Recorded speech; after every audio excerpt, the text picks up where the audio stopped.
This is Mama's High on Chai. Hey Mamas, this is your host Simi with Mama's High on Chai, a podcast all about being a South Asian and being a mama.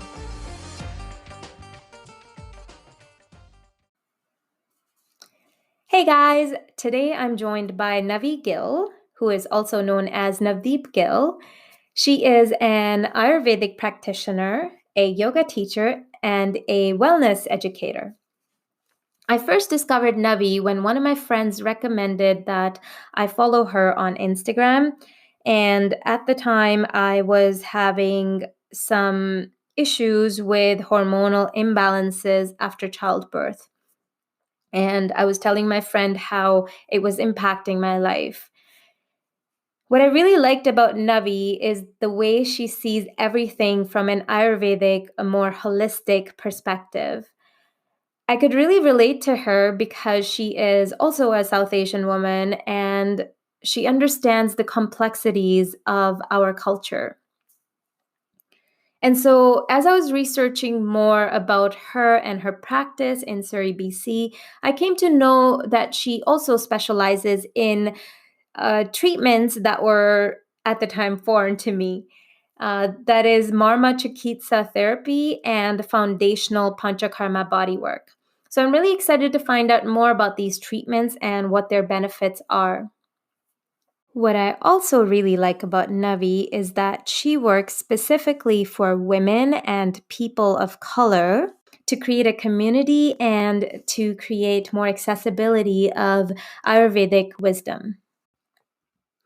And so, in conversation with her prior to this interview, she also mentioned that her main focus is to decolonize wellness. Now, this is a term that I hadn't heard before. And I'm so excited to find out more about what decolonizing wellness, decolonizing Ayurveda means to her.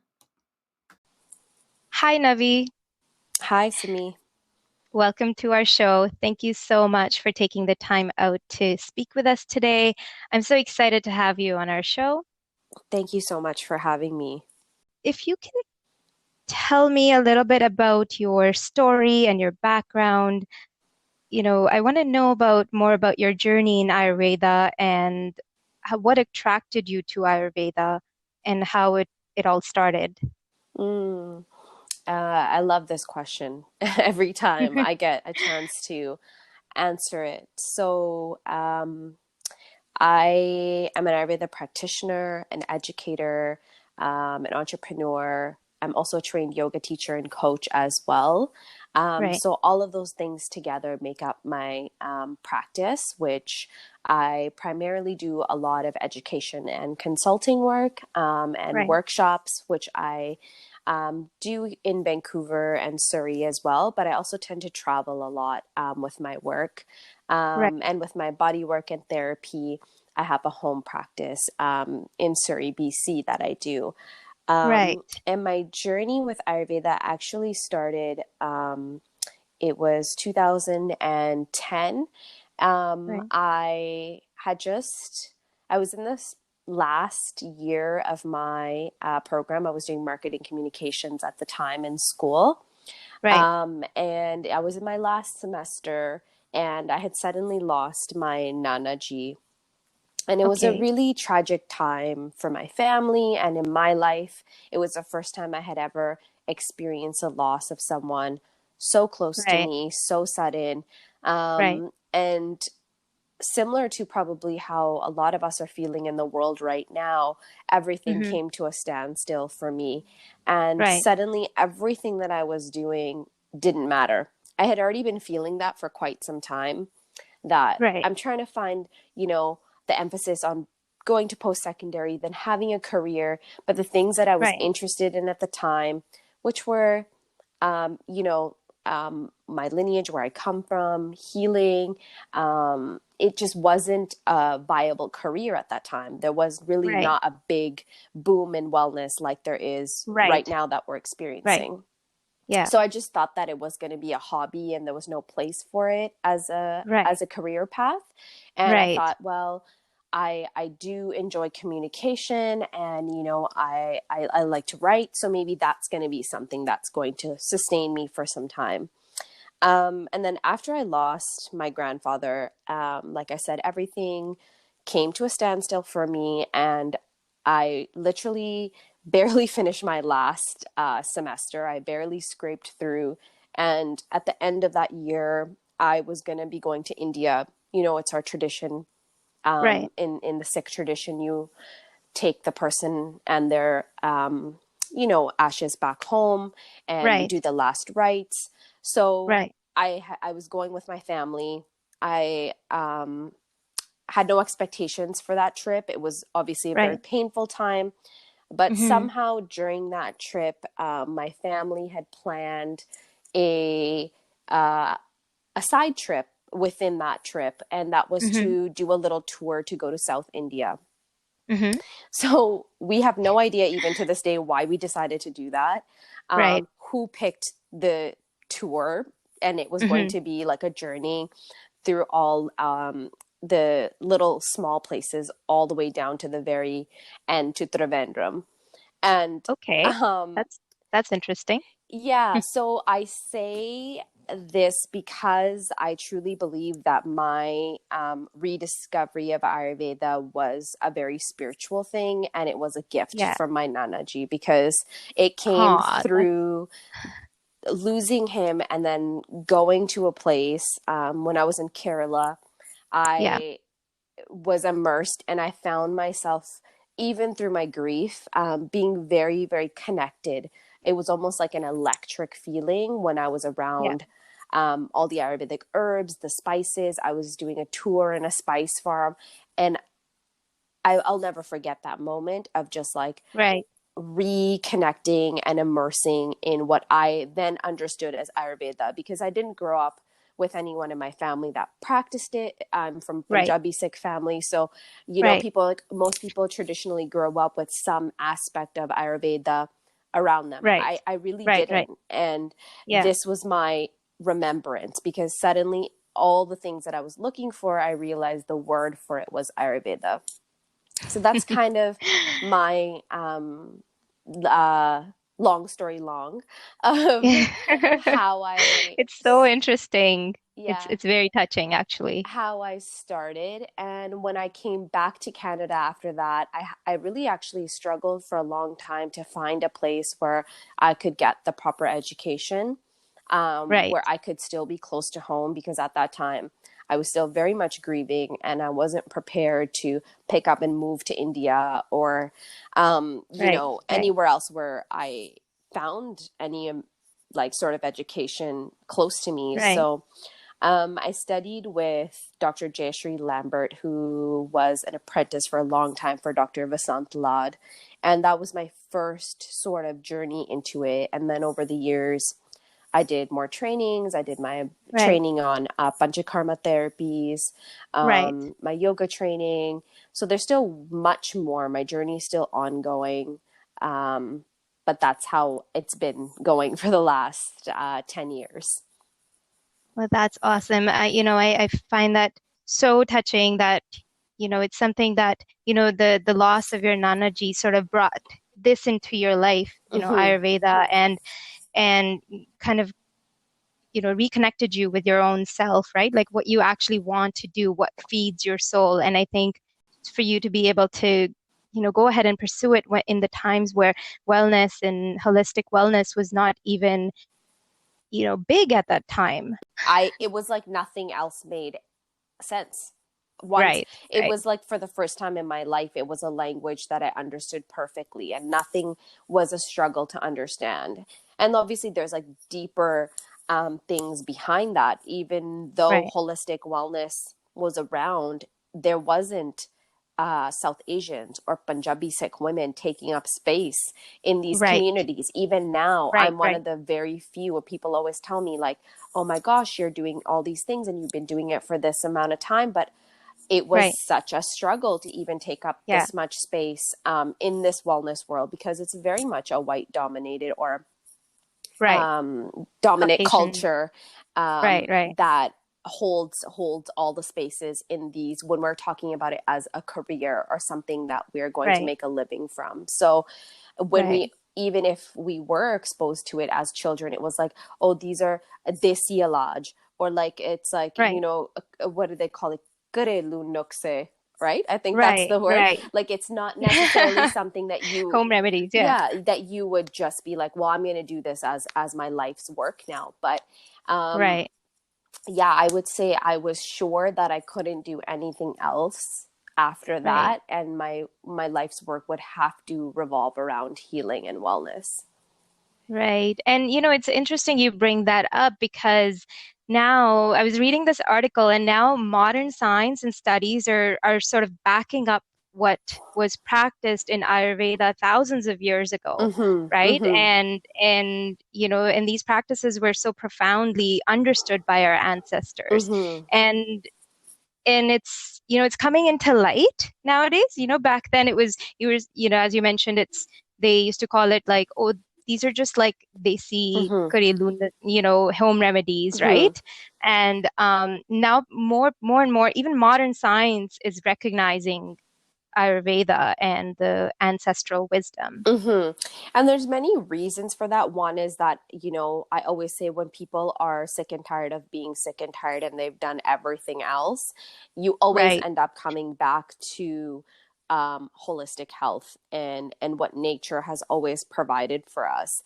And the other part right, is that the commodification of Ayurvedic and all sorts of ancestral wisdom, unfortunately, plays a big part in why it's so much more accessible.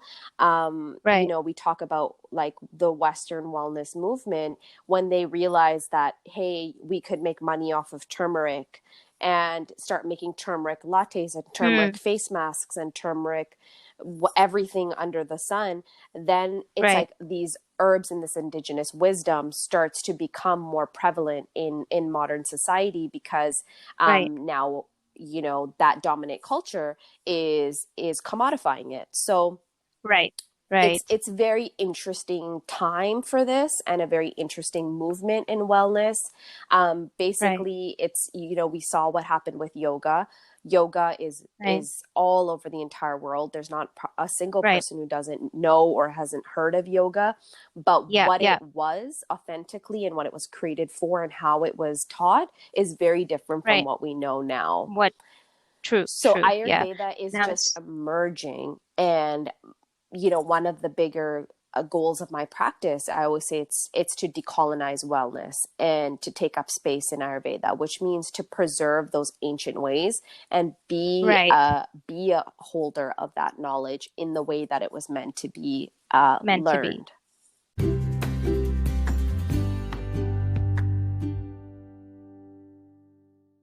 Decolonizing wellness that you speak about, and it's also mentioned on your website. Can you rephrase that again? Yes. So colonization is, as Indians, we know that we were colonized many, many times, meaning there was a dominant culture that came in and took Right, over, and took away the culture that was in that specific part of right, India. So it happened to India right, many, many times. The most right, devastating, obviously, was when we had the British Raj. So at that time, right, what happened was that the European doctors were coming over, and at that time there was only Ayurveda and Unani medicine that was practiced, and then there was obviously right, folk medicine as well. So when the right. European doctors were coming over, at that time, early Hmm. on, they were actually bridging between European medicine and Right, ancient Ayurveda and Unani. But when they right, kept traveling all around India, and there was also the folk healers in the villages, they started to just right, think of all of that medical science, because Ayurveda is a medical science, as right, folk remedies. So right. as any dominant culture does, and the process of colonization is, you start to Hmm. um, break down the value of that, whether it's Ayurveda or any cultural tradition, and you start Right, to erase it. So many Right. ancient Ayurvedic texts were burnt, obviously during the Mughal Raj as well. There was Right. things that were lost, but the British had really made it a point to try to erase Ayurveda and our ancestral medicine, Right. closing down almost all of the Ayurveda colleges, taking away the Right. texts, and then almost Mm-hmm. making it like a that it wasn't a valid science and it was just something Right. that you do for Right. home remedies. So that process lasted like a few hundred years. And like colonization of us as a people, those things have a very Right. long standing effect on how we view ourselves, how we view the value of these traditions and the value of this medicine. Is that even Right. still, many people think, oh, that's just, you know, basically crap, or it's not real medicine, or it's not real science, because the Right. mind has become so colonized to believe that what is Western is Right. what's right and is the best. Is what's better. Yeah. Mm-hmm. Yeah. So my practice, or what I like to do in my work, the decolonization comes in many ways. One is to Right. really advocate for holistic medicine and for Ayurveda. Right. And as a young person Right. who was born and raised in Canada, people are always Mm-hmm. surprised that I feel so strongly about this, because they expect every Mm-hmm. person that's, you know, born in the West to believe that being, you know, Canadian is my best identity. But to me, I'm like, no, for Right. me, it's being a Punjabi Sikh woman that carries this Yeah. ancestral knowledge is my purpose. And That's amazing. I love that. yeah, and that's the biggest part of decolonizing, and like taking up space in Right. these places. So instead of looking to someone who's from the dominant culture, or someone who's Right. white, to teach me yoga, to teach me Ayurveda, I'm Right. like, no, I want to go to where the knowledge comes from, and then I want to be that Right. representative where other people can come to me and learn, um, Right. and preserve this knowledge, so that Right. Right. the future generations have access to it, and they don't have Yeah. to go through like the struggle and the challenges that myself and my peers have gone through just to get even little bits and pieces of this knowledge. True. Very true. And you also hosted an event in Los Mhm. Angeles recently, which was about decolonizing wellness. Mhm. Can you tell me a little bit more about this Yeah, event? so this is a series, it's become a series that I had Hmm. put out last year. So it was February of last year where I did my first one here in Vancouver, and it was sort of a Hmm. healing retreat, you could say, for the day for South Asian women and women who identify as women of color. Then I expanded Hmm. it there to people who identify as Black, Indigenous people of color. Um, and the Right. first one was my way, because I realized that so many people that were my peers that identify and come from the South Asian diaspora really didn't Right. know at all what Ayurveda was, and had no Yeah. form of self-care rituals, had no form of you know, this form of healing in their life or understanding of it. Right. So to me, I was like, Right. I can go out there and teach until I you know, am blue in the face, but if my own people don't Right. have a value Right. and don't implement these things in their life, what's the Yeah. purpose of my work? And I wanted it to Right. specifically, like, I started gearing it towards South Asian women, because I Right. realized that self-care is something in our culture that, um, as Black, Indigenous women of color all over the world go through, is not accessible Right. to us, and it hasn't been accessible to us. It's Right. known as a luxury. So that, Yeah. although we Totally. Yeah, that is so yeah, and true. although we say that, oh, it was our mothers and our grandmothers that had that belief system, I see it very much Yeah. carrying on to our generation. And if we don't tap into these things that are available for us, we're going to be repeating the same Right. cycles of living with stress, anxiety, depression, and Right. Right. it's starting very young for people. You know, you see little kids who know what the word stress is, but they don't know words Yeah. about Yeah. healing and nourishment and fulfillment, but they know what stress is. So that's coming from Yeah. the root Yeah. somewhere. And basically that's how it started. I did my first one here, and then I did another one in Birmingham in England when I went this summer. Right. And then this last one in Oh, LA, which was a beautiful group of people.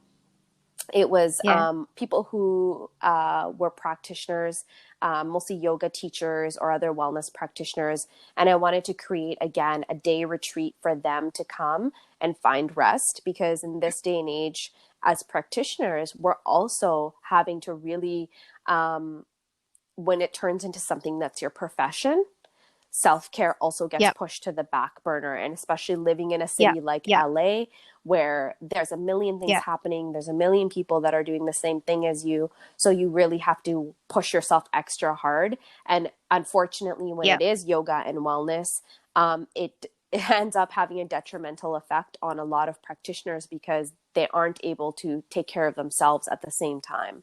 So that was my True. purpose, is I Yeah. really wanted to offer a way for them to come and rest. And that's Mm-hmm. it. Just like find nourishment, find rest, be fed Ayurvedic food, and do breathing exercises, learn how to do Abhyanga, all these things. Mm-hmm. Because I know how important that is for me as a practitioner, to have a place where I can Right. go and rejuvenate. Sounds so interesting and very relaxing and informative Yes, we have a and lot of everything. things that happen, but people, as a society, especially through social media and technology, we're really used to and have become accustomed to just wanting an instant gratification. And like, people will take Right. all these workshops and do all these things and accumulate knowledge, but they don't have the Right. experiential part. So my goal is that I can give you all the knowledge, but if you don't experience what Abhyanga feels like, you don't experience what Nadi Shodhana feels like, you're not going to use it. Right. So I really want people to like have the full sensory experience. So what is Abhyanga? Abhyanga, it is one of our core self-care practices in Ayurveda. It's a detoxifying Mm-hmm. warm oil body massage, and it's Mm-hmm. one of the foundational therapies in Panchakarma, which is a cleansing process that we do in Ayurveda. Right. And Abhyanga is something that you can either have administered to you from a therapist, or Right. it's something that we do daily for ourselves as a way to maintain, detoxifying the body, maintaining good skin health. Right. It's very, very nourishing for the nervous system. So it helps with anxiety and depression and stress. And it's a beautiful practice, especially for women.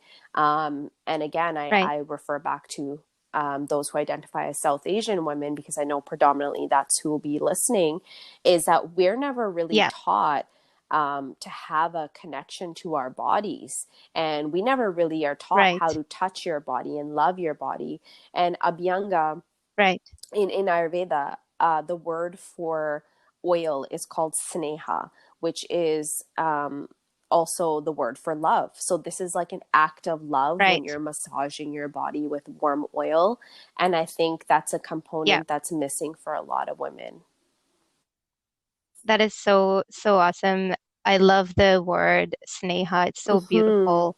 And I love the connection that you made between Abhyanga and how, how it relates to South Asian women and what kind of oil can we use if we were to, and where could we get, this information if you said we could do it ourselves at home as So well. everything in Ayurveda is, because it's a medical science, it's a Right. prescription. So it depends on Right. your individual constitution.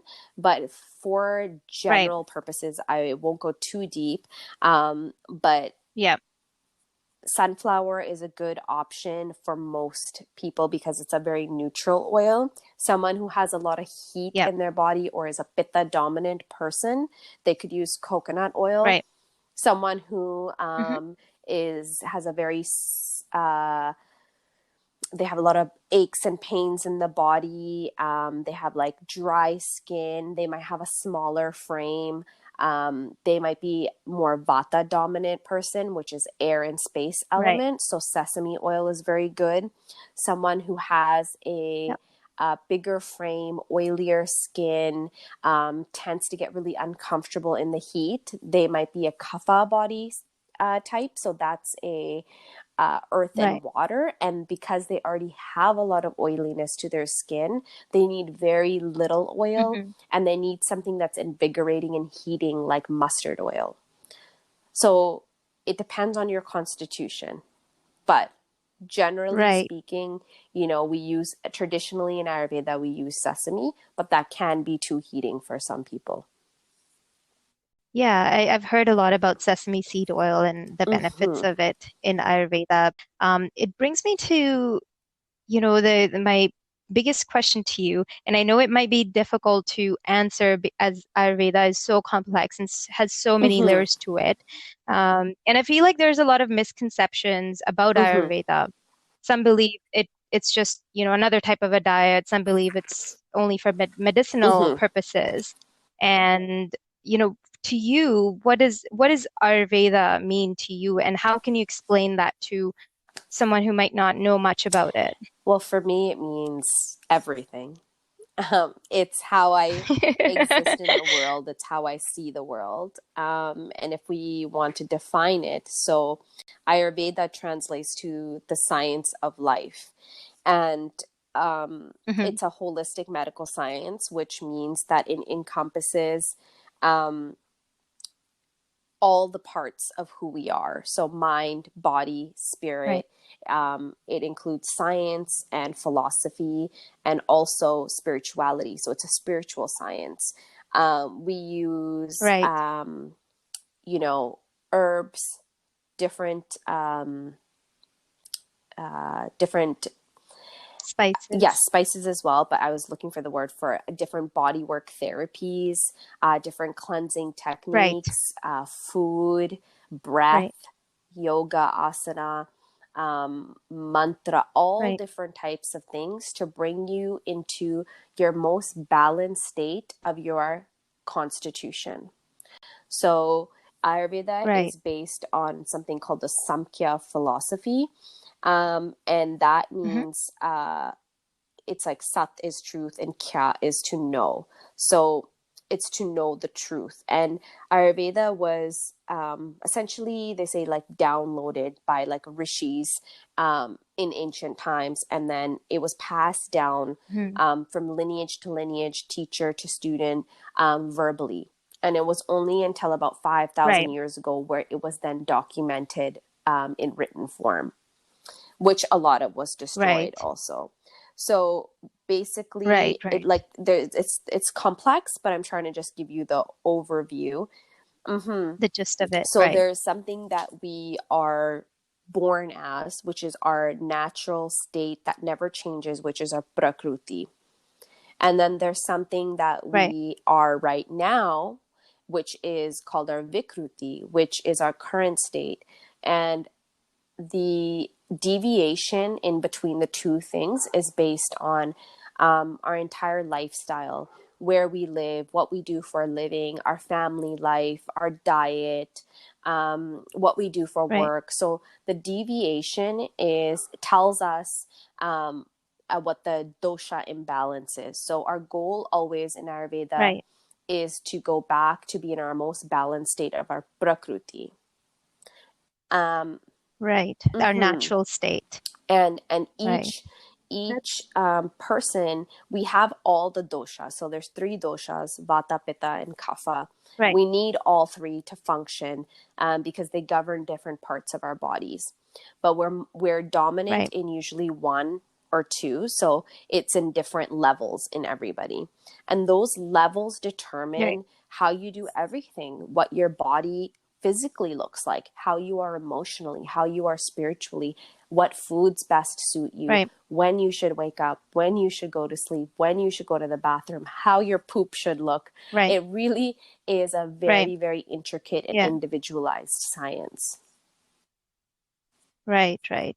And that's what I love about Ayurveda. It's s- uh, so often when there is something wrong, when something bothers us and we're in pain, we often look for the source of the issue, and we look at things at from a very narrow lens. And like, for example, if we have a headache or digestion issues, we try to treat it with modern medicine. And in Ayurveda, sort of looks at things as a Mm-hmm. whole, right? Like it treats the individual rather than treating the ailment Right. itself. And Yeah. It's I find that it's so in interesting. Western medicine, you're treating the symptom, where Ayurveda is a preventative medicine. It's not necessarily a cure-based medicine. So that means Right, that we're right, always trying to assess and find the root cause. And from there, the symptoms, once you address the root cause, will automatically, or they should at least, start alleviating themselves. So the whole purpose of why Ayurveda came to be and why it was practiced and why it's so revered is that its purpose was to give us longevity. And that was because if we can right, live a long and healthy life, then later in our life, we will right, have enough years and enough health to have spiritual pursuits.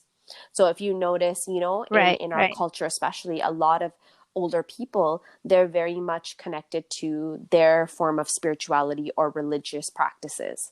And that is, it's right, like the way that life in our culture goes, because you've done everything else. You've had your children, or you've had your relationships, you've done all the worldly things, you've earned, you've right, worked. So then now your right, time is left for spiritual pursuits, or so you should hope. But that's Ayurveda's right, whole purpose, which I thought was so beautiful, is to give us longevity so that we could have that connection to the right, divine. right, right.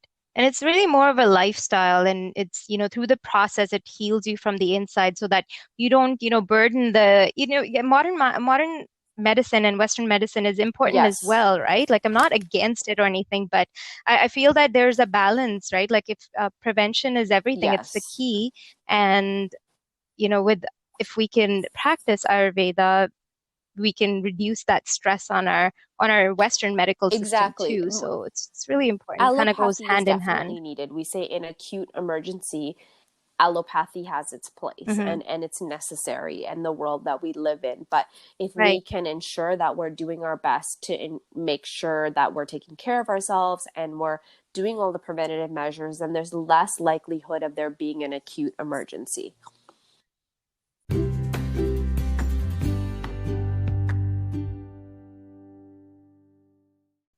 so the three doshas that you mentioned that they're dominant. You will have one dosha that's always Or it could be dominant two. in your Yeah. normal And some state. people, the rare person in the world would be tridoshic, which means they have an even amount of all three. I haven't met anyone that's Right. tridoshic yet, though. And so there's some online tests that you can do to find out what dosha you are. Are those really accurate? It gives you a good general idea, because obviously not everyone has access to a practitioner, and if they do, not all practitioners do full assessments or are very skilled at pulse reading. So I would say to start, yes, they definitely, and I always recommend anything by Dr. Ladd. So on Ayurveda.com, he has a dosha Right, assessment there. It gives you a good understanding, because when you're reading the questions, you'll definitely know that, hey, I feel this definitely more than this. And you'll start to see the right, patterns between certain things. And that'll give you a good idea to right, figure out, okay, this is my dominant state. right. And I find it interesting that when you mention the current state and the natural state that you're born with, and how our current state is constantly changing. So with that, you mean our imbalance of our doshas are changing depending on our Yes. environmental factors? Basically, every day it's changing. Okay. Several times a day it changes. And what about like phases in life? Because I feel like like before I became a mother, I was a completely different person. Like I was fierce and Mm-hmm. I was more of a pitta, like pitta dominating. And then now I'm more like Mm-hmm. nurturing and so I feel like, Yes. that's changed.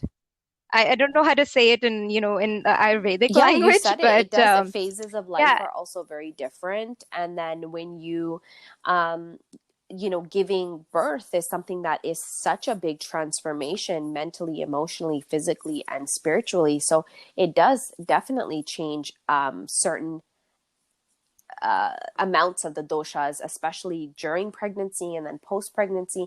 And then after, when you're raising your children as well, it really depends again on your lifestyle factors. What is the environment that you are living in day to day? What kind of support do you have around you? What kind of partnership are you in? What kind of food are you feeding yourself? Every one of those things does matter and play a part in its own way. Right. And so I became really interested in Ayurveda when I was going through a really hard time balancing my hormones after childbirth. Especially I was having like really severe PMS symptoms. And it wasn't so much the physical discomfort that bothered me, but it was the mental discomfort, I was always irritated and impatient and sometimes even angry at the things I wouldn't normally be angry at, And so I recognized these symptoms and I really couldn't find any resources. So I started looking for something alternative. And then I landed into this whole world of Ayurveda. And so, do you have any suggestions for women that may be going through like some things like, hormone imbalance or severe PMS symptoms, how they can sort of heal their bodies through foods and balance their hormones? I'm so glad that you found Ayurveda. Unfortunately, it's always when it's out of necessity, when we're going through some serious health issues that we stumble upon it. That was also the case for me because yes, it was something that I was looking for in terms of what I wanted to do with my life purpose, but also I was suffering from migraines from a very young age and I could not find anything to help me. So I had started, when I came back, attending workshops to be like, okay, let me at least try to help myself first and understand how this works. So it was out of necessity that I also needed to learn these things and practice them in my life. And women's health is something that is such a necessity, especially in the West. I get a majority of my clients, I like to say that people who identify as women, that's my priority to support.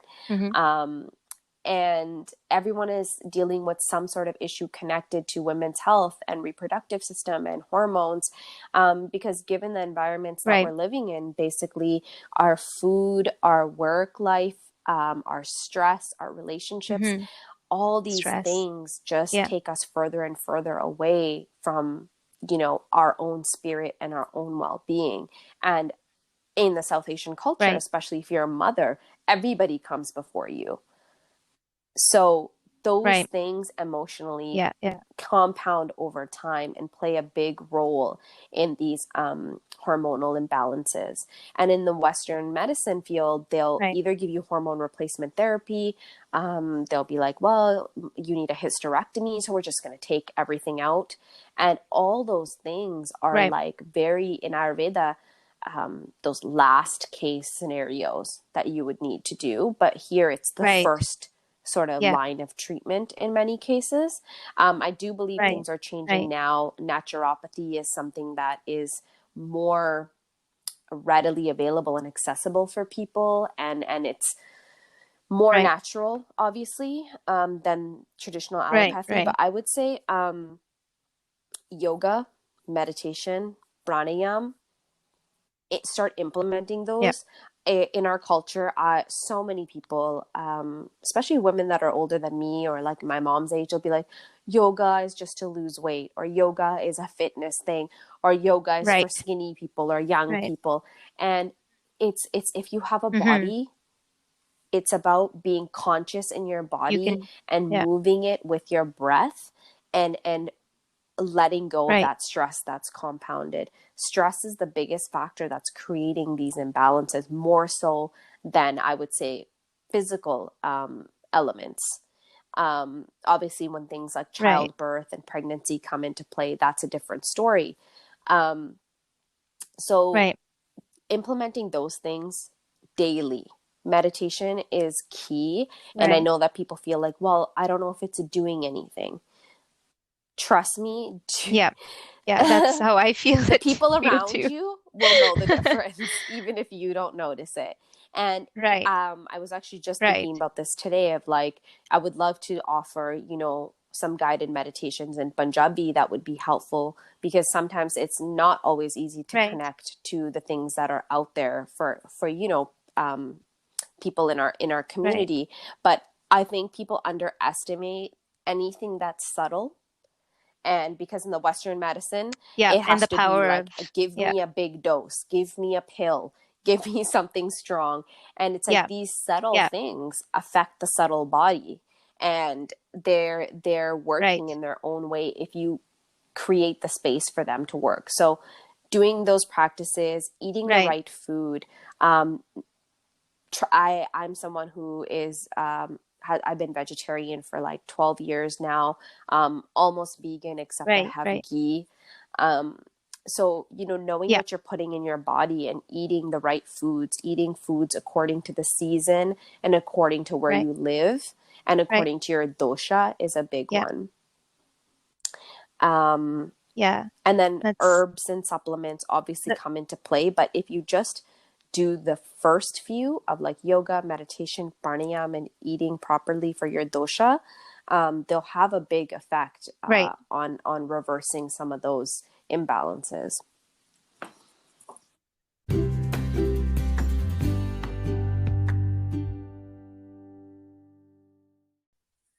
So what is pranayama?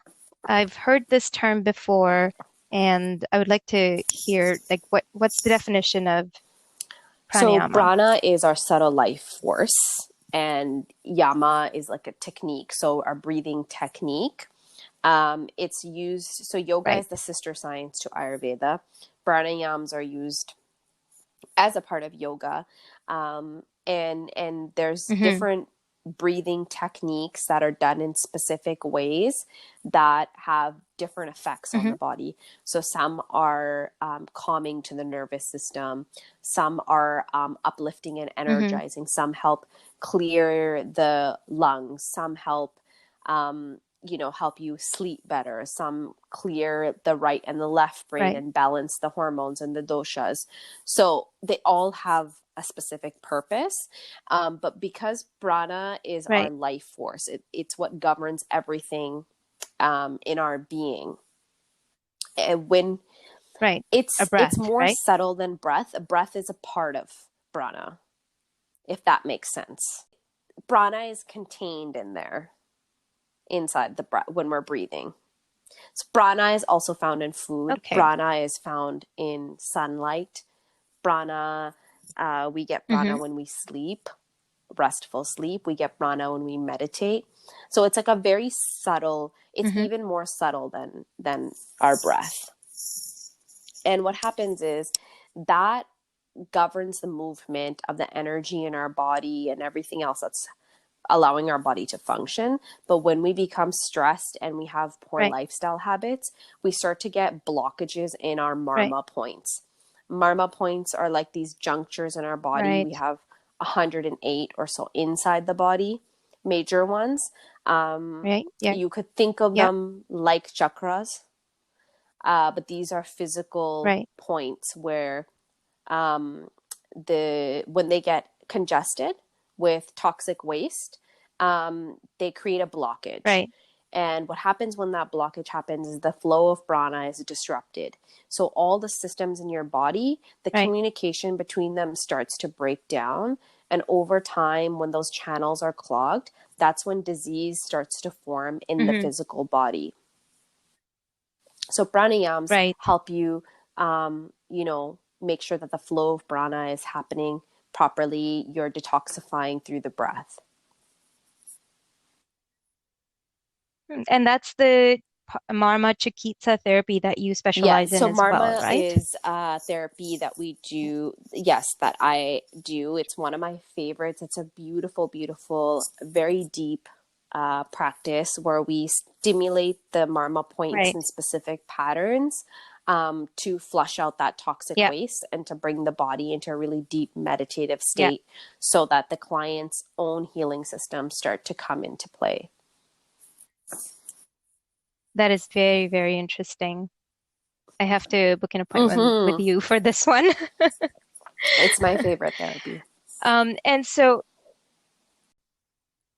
you mentioned ghee and that you have been a vegetarian for many years now, and our family is the same. We've been a vegetarian for a very long time, and we also prefer vegan foods. And more families nowadays are becoming vegan. So do you have any suggestions for them? Like, can they still follow an Ayurvedic 100%. lifestyle? Yeah.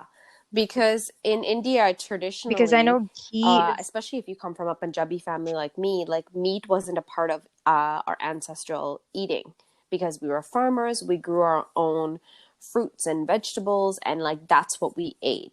So right.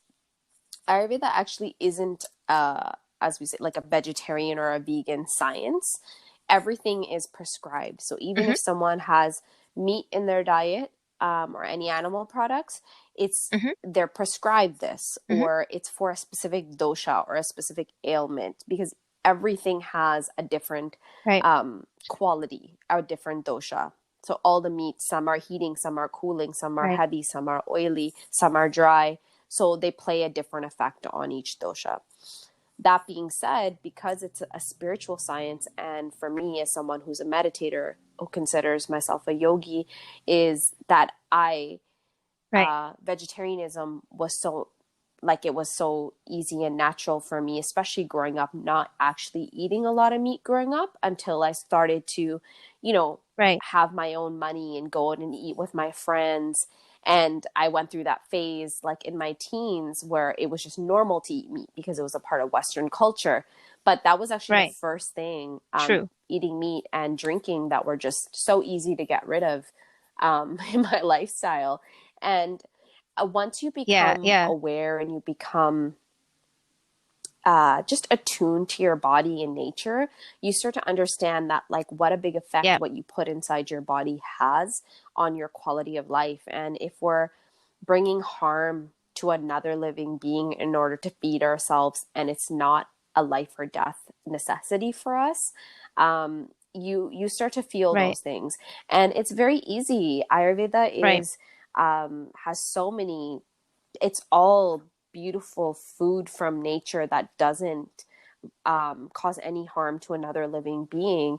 And traditionally, because ghee Yeah. and Yeah. milk are used as carriers of medicine, and at that time when Ayurveda was Right. created, in India, like everybody raised their own animals. So the ghee and the milk came from that cow that was preyed on, that was nurtured Right. like a divine being.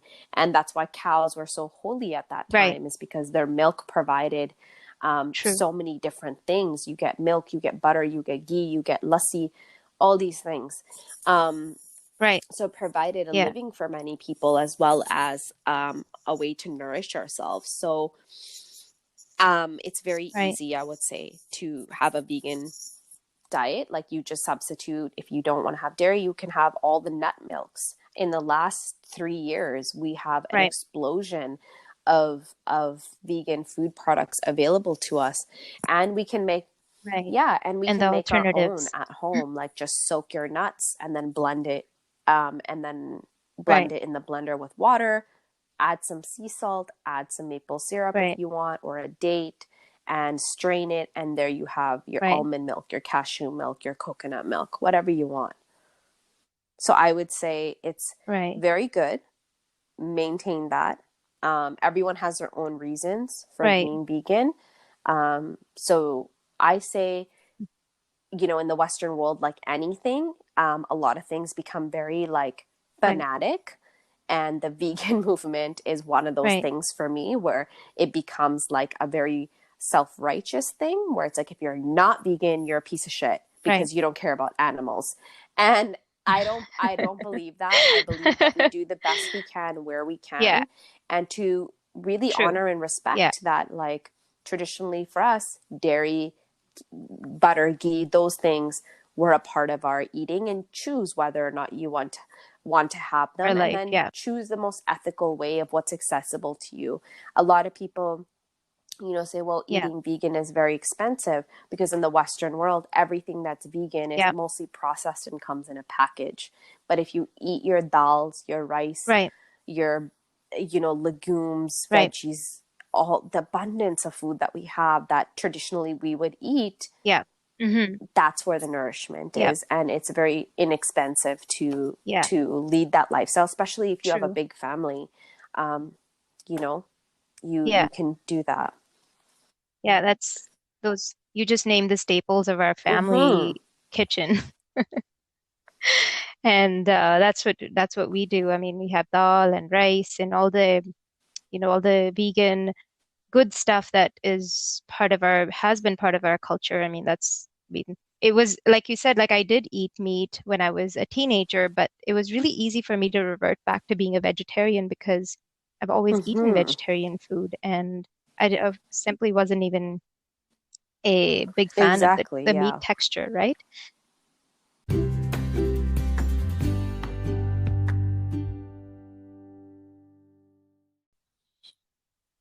So, with everything going on with this COVID-19 pandemic, many families are concerned about their health and health of their loved ones, and they're trying their best to keep their family's immunity strong and healthy.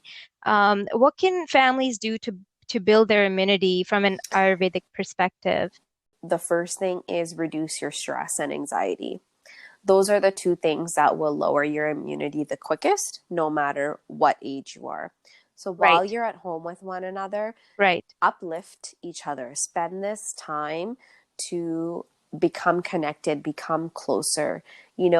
A lot of households, there's a lot of conflict happening at this time because everyone is not used to being at home at the same time. And it's like we're banging into each other true. within these four walls. But taking this opportunity as a way to become Hmm. vulnerable, connect to one another, and really come together, spend time with each other, communicate, or even, and my spiritual teacher says, don't be talking all day long, because within talking is also exhausting. Yeah, Conflicts and blame also come up in talking. So spend some time in silence, listen to some right, beautiful classical Indian music, do some yoga, do some breathing, and learn right. a new activity. Pick something that someone in the family wants to do and do Yeah, that together. Go for walks, away from other people, but with your right. family. And Yeah. food wise, very simple basic things that we have in our kitchen, uh, like ginger, having Hmm. adhik tea, obviously just boiling Yeah. it. You could put some licorice in there. You can put some cardamom in there. Tulsi, if you have it, is Hmm. amazing. Turmeric, having turmeric every day in your food. Yeah. If you have a sore throat, doing some gargles with some turmeric, warm water, and pink salt will work. But if you have senda namak, that's very good. And it's available like in the Indian grocery store readily, usually, and it helps to make an alkaline environment in your throat. So it soothes that. Licorice Okay. tea, which we also call malati, that's very good for sore throats and dry Yeah. coughs. If Yeah. you have amla powder or fresh amla, it's very high in vitamin C. So having that, and if you don't, still getting your Yeah. vitamin C in, like have your oranges and stuff. Just eating fruit separately from other food. Um, so yeah, those Right. are just in your spice cabinet, And readily available. so, how can our listeners reach you if they had any questions or are interested in knowing more about Ayurveda? Definitely, they can reach me online, especially right now. My website is navigillwellness.com. My email is Right. navigillwellness@gmail.com, and Instagram, where I share a lot of information pretty much daily. And every Wednesday, I have my Wellness Wednesday, and that's also at Navi Gill Wellness. Right. I love your Wellness Wednesdays. You're so quick at responding, and I've asked you a few questions, and you gave me some really detailed information on my questions. So that was great. Yeah, it's good fun for me and also gets me to get back into it once a week at least of learning and sharing. So it's an honor for me to be able to answer people's questions to the best of my capacity and knowledge. Right. Right. Well, thank you so much, Navi, for all this amazing information and the insight that you brought to our show today about Ayurveda. And I feel privileged to be able to speak with you today. And, I'd also like to comment that I honestly think you're a trailblazer. It's, it wasn't, I'm sure it wasn't easy to take this step and, for you to represent our community and the ancient Ayurvedic practice that belongs to our culture and our ancestors.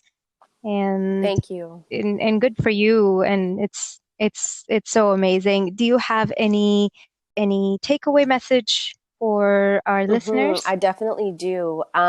Especially right now, given the uncertain times that we're in.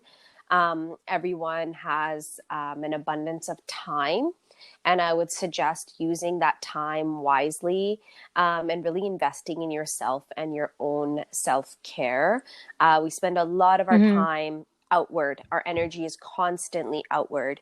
And when we're forced to be Right, together in a home with one another, this is a time to get to know the people that you live with, honor one right, another, and also spend time in silence as well, listening to some classical right, music, doing yoga, doing meditation, really going right, inward and understanding what it is that you need to feel well and how you can cultivate that and create that in your life moving forward. During stressful times, a lot of the time people will spend so much time and energy obsessing about the thing that we cannot control, but what we can control right. is how we're showing up in just starting with our homes every day, how we speak to one another, Yeah, creating sacred yeah, rituals in your home, from your morning practices, doing your abhyangas, whatever it is that is right, a sacred yeah, ritual to you, that you feel uplifted, that you feel joyful doing. Creating sacred times right, around meal times is especially healing because food is our medicine. right, And I would say, especially for the women in the household who are listening to this, now is your time. When you serve from a fulfilled place and a full heart, your family is right. automatically going to feel those effects and feel uplifted and feel connected and feel Yeah, the love and the joy. So this is your time and right, opportunity. Instead of us using this time to be more stressed and more depressed and more anxious, is using the gift of time that nature has given us to be with our loved right. ones and to really think about what's important right now, what is a priority, what is our purpose, and how are we going to live that going forward. Right. That's beautifully said, Navi. I feel the same way. I feel that self-care is often neglected, especially as mothers, and you said South Asian mothers, right? South Asian women, because we're all always been taught to take care of others before Mm-hmm. ourselves. And this is the time we often, people complain about not having enough time and energy to do the things that we want to do. And so now we have that time to be with ourselves, be with our families, and especially when there's, little children around us, they pick up on our energies, Mm-hmm. right? And so the less stressed we are, and the more care we take for ourselves, it reflects on our children as well, and creates a more harmonious Mm-hmm. environment in our homes. Exactly. Yeah. Thank you so much, Navi. It was a pleasure to talk with you, and I wish you all the best in your practice and your journey in Ayurveda. And I'm certainly so intrigued and so curious, so much more curious now than I was before. That means that my job was done well. If I can bring another person to find curiosity and interest in Ayurveda, then I feel really, really grateful for that. And thank you. I wish you so much joy with this journey on your podcast. I know it's going to really support a lot of women who need this information. So you are also trailblazing. Oh, thank you. Thank you so much. I appreciate it. That's all for today, mamas. Make sure to follow me on Instagram and Twitter on Mamas High on Chai. I want to hear from all of you, all the mamas that are listening, and please leave me a voice message by clicking on the link at the bottom of the show notes. It'll also be available on my Twitter page. So make sure you go on there and leave me a voice message. I really want to hear from you, and send me your questions, comments, suggestions, feedback. I want to hear it all. So tune in every Tuesday for a new episode. Until then, stay high on chai and stay high on life. See ya!